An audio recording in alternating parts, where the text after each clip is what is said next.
Now, it's never a good idea to gamble on your mental health. And as we wrap up Mental Health Awareness Month, we reflect on what happens next and if we should focus less on campaigns and more about making mental health part of our everyday lives. Let's discuss this further now with growth strategist Dori Moreno, who joins us here in the studio. Dori, thank you so much for your time this morning. Just to start us off, tell us, what does a growth strategist do? Thank you, and thank you for inviting me here this morning on this beautiful Sunday morning.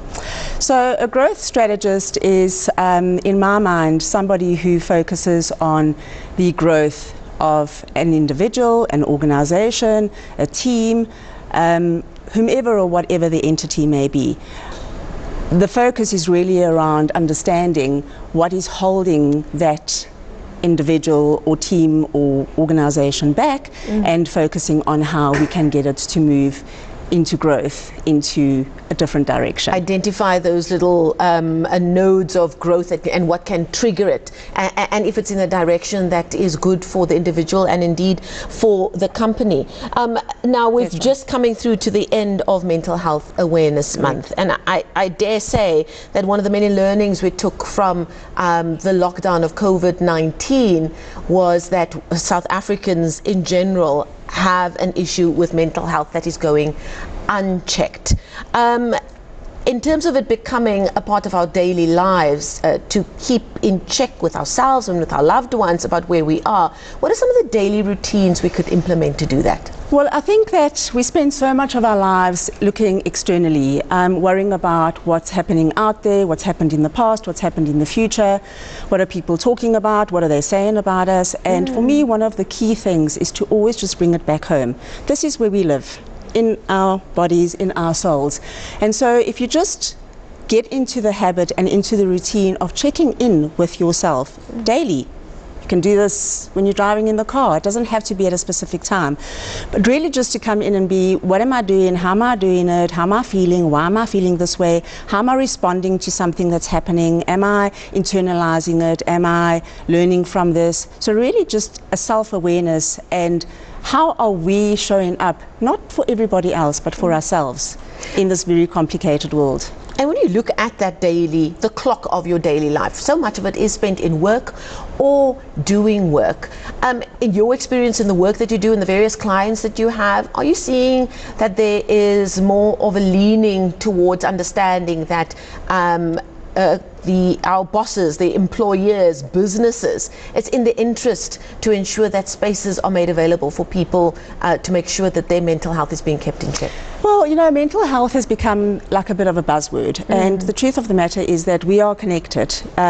Mind, body, soul, we are one entity. And I always say, you know, if a company has to go out and buy a huge piece of equipment, let's say they spend 10 million rand on a piece of equipment, they're going to make sure that that piece of equipment is optimized from every little bolt and screw and whatever needs to happen, so that it can operate at its best, because they've made an investment. Humans are no different. We are not disconnected. So as an employer, it is the responsibility to ensure that we create environments where human capital can be optimized, and that includes whatever it may include, making sure that people are supported, maybe making sure that people are heard, understood, and that they have a support structure, however that looks for that particular organization, so that we can optimize the human potential. And it's not a nice to have, it is actually a business imperative, isn't it? It is not a nice to have. In fact, I often say to businesses that they are being very short-sighted if they do not take on that view. You know, we speak about human resources. Humans, yes, we're a resource, but we really are an investment. And so when you change the mindset and you just see your people in your organization as exactly that, capital and investment, they are who are going to get your business to the next level, whatever that next level is. And yet often there's this attitude of experiencing people as a cost to a company. You know, any wellness program that gets put in place, or anything that gets put in place to support the development and the growth of the human potential, gets seen as a cost to company. And I like to see it as an investment in the future of the people and that organization. Somebody might be watching now, and perhaps they're a team leader in an office, or indeed they are an employer, and they might be thinking, yes, but how do I get the ball rolling? Is there what is your advice in terms of how to have those conversations? Should in an office there be time put aside where we're going to have a conversation now, but it's not going to be about the job at hand, the job that you do, the buttons that you press every day.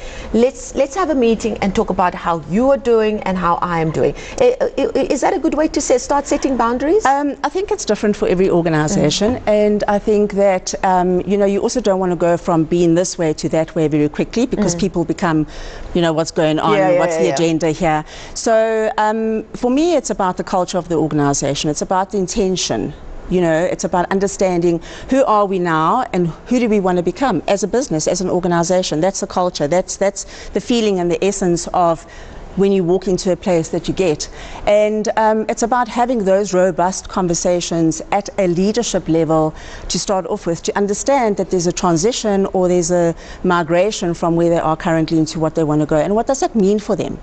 What does it look like? What does it feel like? What is it? And then roll out the programs that are going to support that.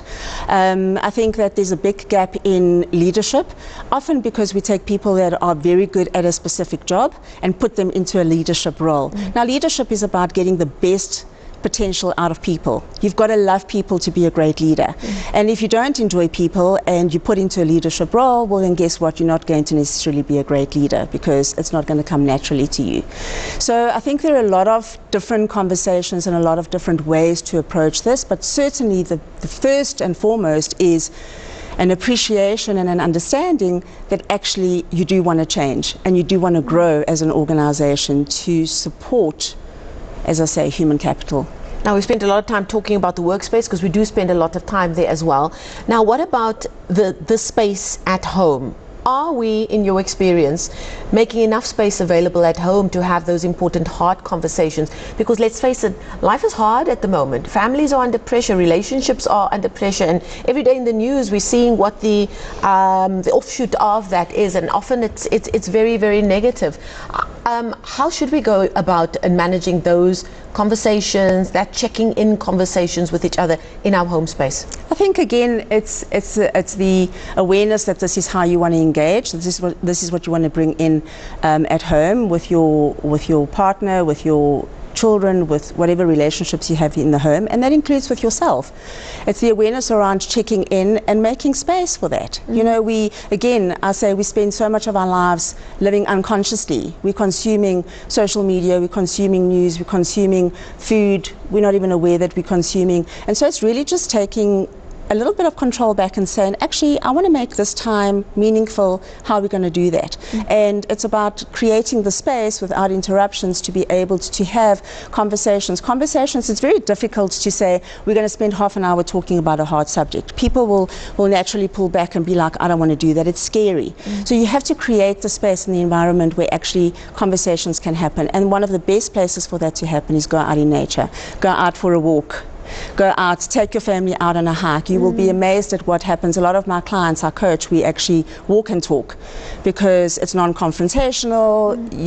Your mind and your brain's just triggering. I would say you're taking in fresh air, but it is Joburg air, but it's air nonetheless. It's air, you're out in nature, there's trees, there's birds, and so your brain just goes into a different mindset, and you're able to just express yourself more freely, and it's less judgmental because it's not confrontational. You don't have someone sitting in front of you looking at you going, well, what are you talking about, or whatever. So create the space. It's so important that you brought that up, because another buzzword has become meditation, but I find, anecdotally, people are like, yes, but how do you meditate? Do you think that perhaps we just get bogged down by the detail of it, and actually we just need some quiet time? I mean, I've got a toddler at home who will say to me, if things are a bit frazzled, Mom, I just need some space right now. I'll come find you when I'm ready. Amazing. And I think to myself, I taught her that, and yet as an adult, I'm not implementing that. Incredible. Do we overthink the whole need for meditation and time alone? Absolutely. We have this need for perfection. If it's not perfect and we're not doing it 100% the correct way, then we don't do it.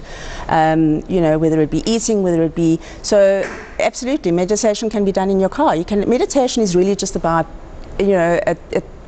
I suppose the gurus would disagree with me, but for me meditation is just about spending a few seconds, a few minutes looking inward and just quietening down. And not on your phone. You can do that when you go to bed at night. The last thing you can do is meditate. You can do that literally before you step out of bed in the morning. I know if you have small children it's difficult because normally they're already in bed with you. But you can do that when you're driving. Switch off the radio, switch off the news, and just spend time in your own head thinking about where you're at, how you're feeling, you know, as I said, just checking in with yourself. Those are forms of meditation.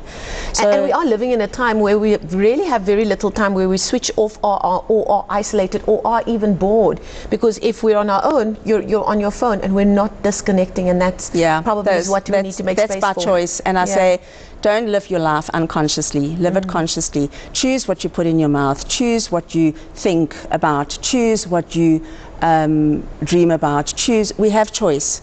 That's the power of being human. We can control those things, and we give that power away all day, every single day. So yes, absolutely disconnect. Put your phone away. I know it's really, really difficult. I mean, we all struggle with it because it is addictive.